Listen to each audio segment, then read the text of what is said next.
Guys, ഇന്നെനിക്ക് ഡ്യൂട്ടിക്ക് പോകണം കേട്ടോ, ഓഫായിരുന്നു കേട്ടോ. അതുകൊണ്ട് തന്നെ ഞാൻ എണീറ്റപ്പോൾ ഒരുപാട് ലേറ്റായി.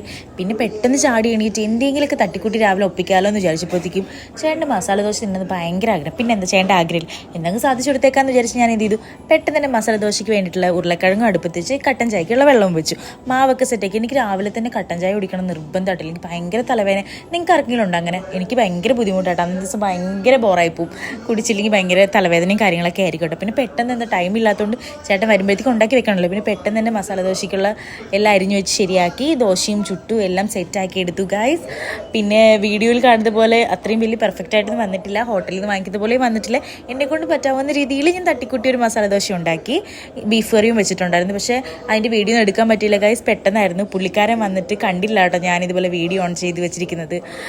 അതുകൊണ്ടാണ് മസാല ദോശ റെഡിയായി. മസാല ദോശയും ചമ്മന്തിയും ബീഫ് കറിയും കൂടിയിട്ട് ഞങ്ങൾ രണ്ടുപേരും പിടിപ്പിടിച്ചു. ചേട്ടന് ഒരുപാട് ഇഷ്ടപ്പെട്ടു. അപ്പോൾ ഇന്നത്തെ